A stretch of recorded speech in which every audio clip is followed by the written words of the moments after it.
So this one is called no, this one is by the Ghost of Eighth, and it's called Starfield is a overrated piece of shit. Review and impressions. You guys want to watch this? I'm really curious. It's like 8 minutes long. It's not that bad. I'm really curious to hear like what people that think that this game is actually a piece of shit. What is behind those thoughts? Like, do not believe the fanboys and do not I like the voice. believe the hype. Starfield is not worth your money. It is not a good game. If you think you're going to get Fallout 4, if you think you're going to get another Skyrim, it is not going to happen. Starfield is a disappointment and a letdown, and I cannot recommend people buying this game.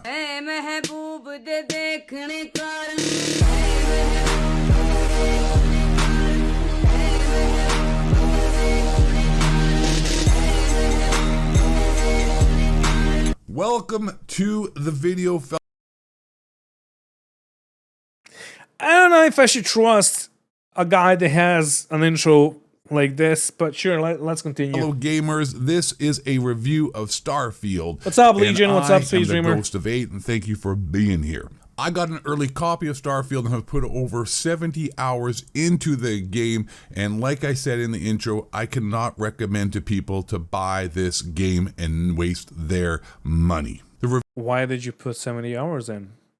Because I finished the game in 70 hours. Views you are seeing right now early on are fanboys or people who are compromised in the gaming community because they get benefits from gaming companies and get early copies of the game and do not want to speak ill of the game and risk the chance of losing the privileges of having early copies to review. So these reviews... Sorry for stopping again. Although this happens, and it happens more than you know, because like on YouTube, at least in some countries, you have to have like a disclosure if you're sponsored to do a video.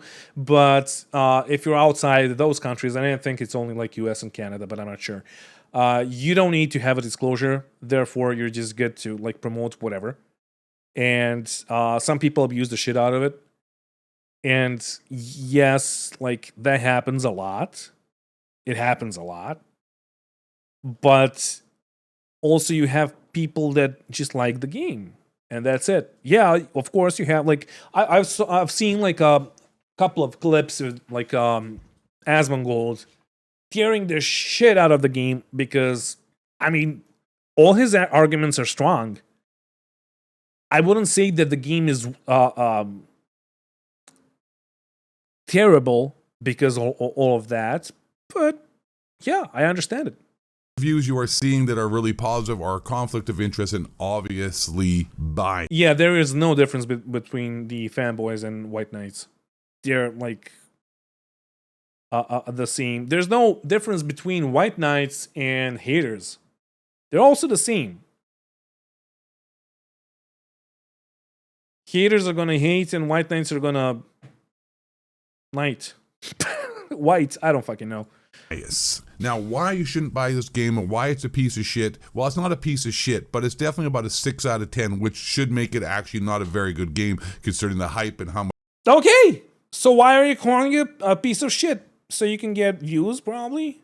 Yeah, 250,000 views. Much energy is behind it, and honestly, I don't know what happened to Bethesda or who's working there now because they are a former shell of their great self that they once used to be. So why is the game bad? First of all, the most important thing is that it's going to take you up to 12 to even 15 hours before the game becomes fun. Or Starfield bashing is tiring. A large majority of players love the game, but influencers just steering drama. Yeah, but also, I mean, it's not the best game out there, Jack. Like, come on. 77% positive reviews on Steam. But also there was like review bombing, so a bunch of people wanted to like fix that. Some YouTubers should stop trying to demonstrate it's bad. I mean, it's not terrible. It's not the best game ever. It's going to take you up to 12 to even 15 hours before the game becomes fun or entertaining. There is so much nonsense at the beginning, so much ridiculousness that limits the actual enjoyment of the game by making you jump through so many hoops and working so hard and doing monotonous and boring tasks to get any skill points to rank up your character where you actually can do anything. Now, the Starfield's I guess I was lucky because I did like 2 streams with the main story. And then, like, I realized that I'm not having fun probably because I'm just, like, looking at the stream, at the chat, talking to you guys and all of that. And I'm not letting myself, like... I just couldn't get immersed, right? So I wanted to try it out on my own. And I did the side missions. And then I got hooked. And I played the shit out of the side missions. And I wanted to, like, play the main story, like come back to it and play it on stream. But then I realized, like, okay, so that was the issue. I was not getting immersed because I was streaming it. So I really want to, and like, if you're a streamer and if you didn't realize this, well, tough luck, because you're missing out on a good game, not the perfect game, not the best game out there, but a good game. And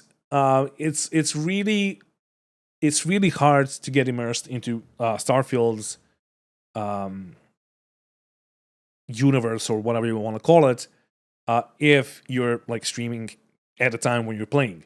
So I was really lucky that I played the side missions and I leveled up really quickly. So even the main missions were really easy for me. And yeah, in 70 hours, I already finished the game. So. Anything. Now, the Starfield's problems are also very, very obvious. First thing, it's a spaceship game. You know what the problem is, though? You can't fly around in your spaceship anywhere at all, except just in the atmosphere outside the planet with... just wait for like a discount. Or buy it on CD keys. Except just in the atmosphere outside of the planet with nothing to look at except just maybe different color planets. So you actually can't even fly around your plane or your spaceship, for that matter, anywhere but outside of the planets. Everything is fast travel. It is basically open the map, click on it, boom. What is he talking about? You're at the planet. And even more so than that, you don't have to do cutscenes. So cutscenes, yeah. You can simply just travel from planet to planet by pressing, you open your map, go to the planet, next thing you know, boom, you're at the planet. Yeah, I was also just whelmed. You don't actually get to fly around space or experience the actual traveling to a planet. You can't just be like, oh, hey, look at that. There's a cool planet over there. I want to travel to it. Nope, can't do that. Another thing, too, is that the planets, for the most part, are boring and empty, unlike previous games like Skyrim or Fallout 4, where the landscape was vast, but there was a lot of stuff in it, a lot of things happening. Oh, you can't compare it because, like, this is procedurally generated, and it's not the same. I understand where this guy is coming from, but... you gotta understand the tech behind it so you can understand how it works. Like for me, I was amazed by the amount of exploration, and like wherever I land on the planet, there's gonna be like different outposts and different things to do. But after a while, I realized, well, it's the same outposts every fucking time. Like there's, I don't know, 5 of them, and they just repeat, and that's it. And I was like, yeah, well, that's not really exploration. Even though it is to a degree, like it's better than the other game, the game that we shall not mention by name, right? Because there's actual exploration here. But other than that, like, you know what? It all feels like they have made a game that is just okay, and that they haven't really put like that much effort into refining the game, right? So we have, I'm gonna say, and I'm pretty sure that's correct, a single mini game inside the game, and that's like the lockpick mechanics, right? What about mining? Why is mining not a mini game? Why is Star Atlas Legion, Star Atlas? It's not banned anymore on the channel, if you want to mention it, by the way. But yeah. There's only one minigame, and I expected more, especially like for mining. Mining is you just point at the fucking mineable rock and you hold left click and that's it. I don't know. Maybe I'm spoiled. Maybe I'm a fucking snob when it comes to like games. But like, even without that, I never saw like a bunch of NPCs doing their own thing. That is also again like animations that are also like refined. Like again, I don't know why I'm mentioning Red Dead Redemption 2. I guess because it's one of the best, if not the best, single player game that I played in a while. If you take a look at the guy that is like making a fence in Red Dead, you can see him actually like knocking the nail into the wood. The nail goes in, and he picks up another fence part, and he does the same thing, and he's actually making a fence. But here, like, no, they're just like walking around, being weird, awkward, and all that, and I don't know. Happening and a lot of things to do and keep yourself entertained. On these planets, there's nothing. As soon as you leave the outpost or the town or the city, there's nothing out there. It is empty. It's a wasteland, and you're just wasting your time, and there's nothing to see, nothing to explore. You just simply go to Grumpy, you do often sound spoiled, sure, but like by what? Like that's the question. What fucking spoiled me? Which game? I don't know. I'm just expecting more. Like, it's 2023. I'm expecting more. I'm not expecting to go to fucking Neon and have like a loading screen every 20 steps that I make.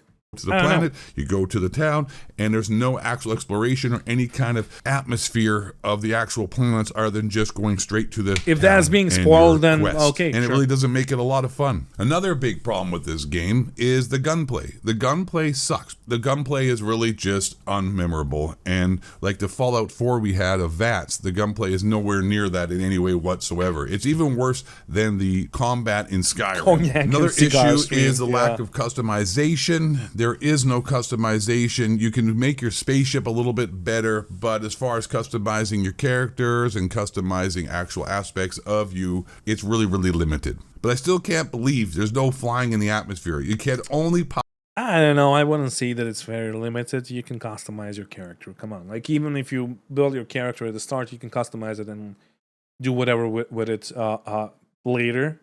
I forgot the name of the shop, but you can go in it and just like customize your character.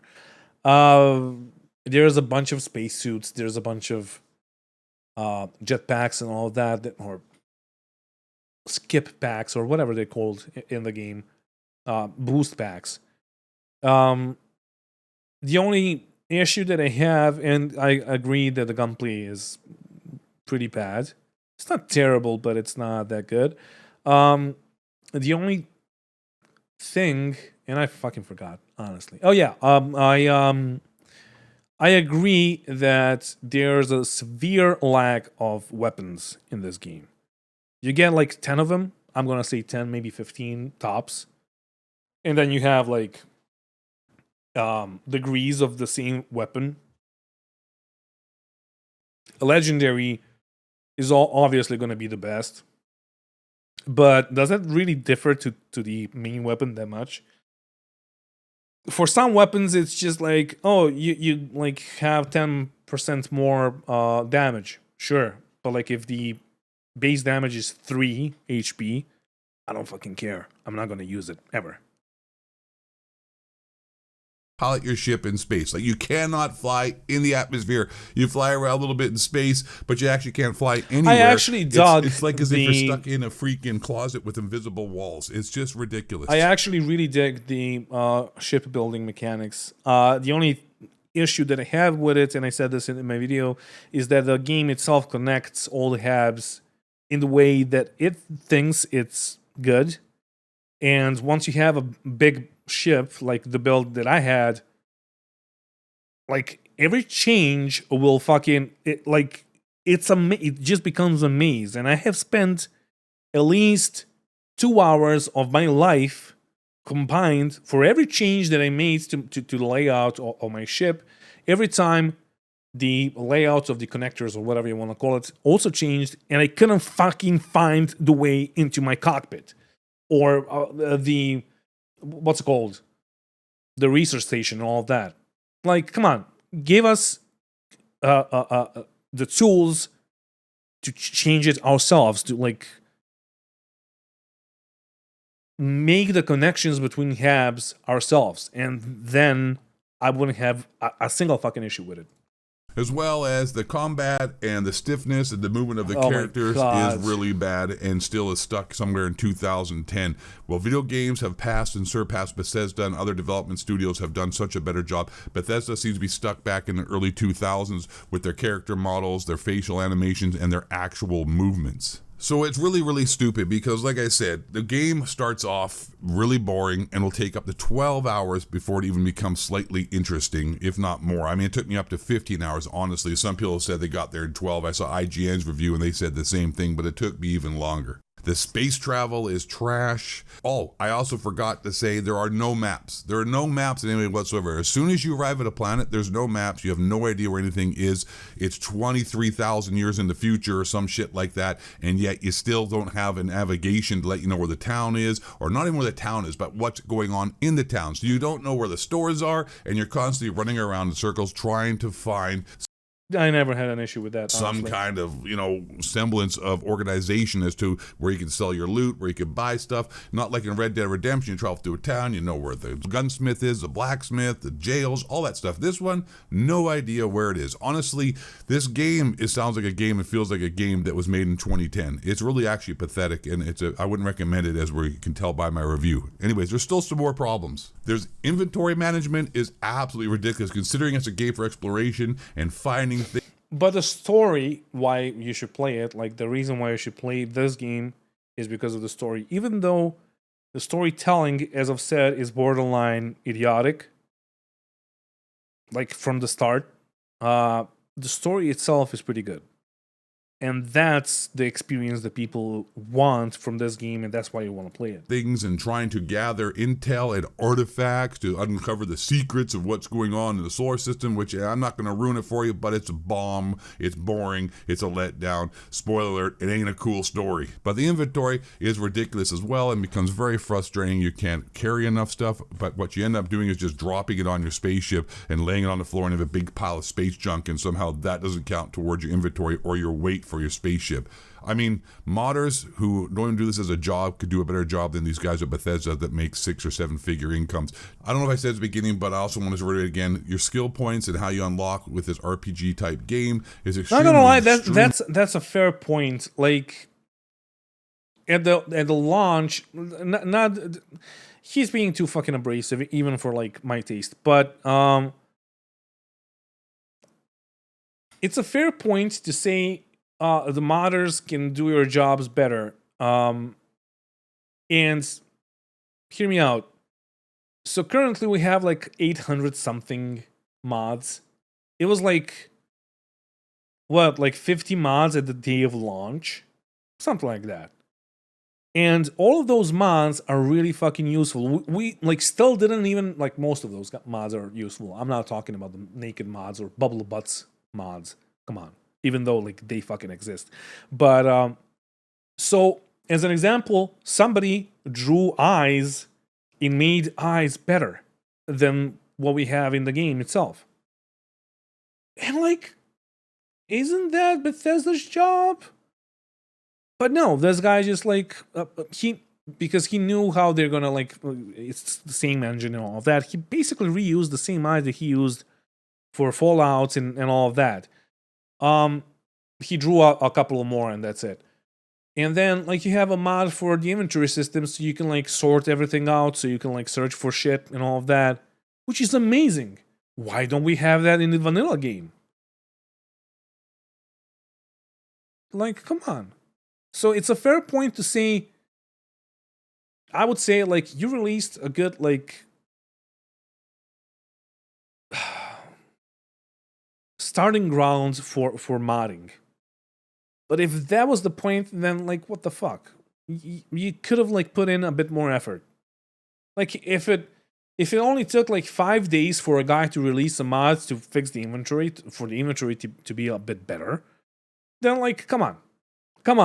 Extremely slow, boring, and arduous and tedious, and really takes away from the enjoyment of the game. Also, yeah, the FOV and like a mod that unlocks the whole screen for super ultra wide or whatever it's called, because I was scared and I was skeptical about my ultra wide not being supported. The game itself works on ultra wide, but it doesn't really, like, whenever there's this cutscene, it's in like 16:9. But it only goes up to what, 21:9 or whatever it's called. It doesn't matter. The usual ultra wide. If you're wider than that, no, it's not gonna work. And like the day of release of the game, there's a mod to fix that. Come on. Honestly, people who are giving us a good review are people who can spend 50 hours into a game and not have a whole lot happening. Because after you've finished the game and you have all of your skill sets unlocked, you have all of your abilities unlocked, and you have all of your customizations for your spaceship unlocked, the game actually becomes fun. But who the hell has time to put 50? Well, maybe you do. Maybe you do. If you have 50 hours to put into a game and then play it again to actually enjoy it, then hey, yeah, it doesn't support super ultra wide like the 49 inches, but it does support with mods. Like, a guy fucking made it in like a couple of days. $70 on the game and have some fun and play an actual campaign once and enjoy it. This game isn't for you. It's for people who like to sit there and grind and grind and grind and then redo it over again. Dude, Mod Citizen would be a fucking finished game by now, dude. Again, and like I said, the problems I've already mentioned before really, to me, make this game not a good game, and I would not recommend buying it at all. So I give it a 6 out of 10. That's my rating. Not worth your money. Cyberpunk 2077 is going to a huge update coming in the next couple of weeks with new DLC. What? Wait, you just shat on fucking Starfield, and in the end you're promoting fucking Cyberpunk 2077, which was the buggiest fucking game on launch that I know of, at least like buggiest. What's it called? AAA game that I know of. As far as I remember, it also got like pulled from like the PlayStation Store or whatever, from a store. I forgot which one. Like, come on. Why don't you say, well, this is all gonna get fixed by the Bethesda developers and the modders if you're like talking about fucking Cyberpunk right now? What the fuck? What the actual fuck? 2077 was unplayable. I still haven't played it because it was fucking unplayable on launch. I didn't want to spend my money on that shit. And I'm still like skeptical, like, yeah, like what's the fucking point of me playing it right now? I saw most of it. And I don't really know. Maybe with like some expansions and all like DLCs, maybe I'm gonna be interested. But like that's a lot of money to invest into a game that was terrible on fucking launch. Don't buy, but it's a 6 out of 10. Yeah, I don't know, dude. I don't know. Thank you for the Silical video. That was a great pick. Thank you for watching it. You know what? The Silica video. I'm going to talk about this a bit later. Give me a highly second. recommend that game. Let's more finish so. this one. Also, I forgot to say, there's also problems. If you're running this on PC, good luck with that. I have an RTX 3080, and it still had crashes, hiccups, stuttering, frames issues. It doesn't run even that well on PC with an amazing graphics card. It's, it's not optimized well at all. So if you're on Xbox, I don't imagine you have those issues, even though I did say that the frame rates are not that great. And it does look okay, but it doesn't run that great. So, don't buy this game. It's a piece of shit, actually, if I'm being nice about it. Thank you for watching my review of Starfield. I'm the Ghost of 8. Last but not least, and most important, stay black. Don't let reptilian shapeshifters bring you down. What the fuck? Here's the link. So I thought that this would go a bit better, but like his argument is don't play Starfield because it's a piece of shit. Don't buy it and then go buy fucking Cyberpunk 2077. Like, Jesus. Cyberpunk 2077 expansion will also improve the base game. Or to try after it's out. Sure! You know what is also going to help out the base game? The expansion that is announced for Starfield. As an example. As far as I know, it's going to happen in March.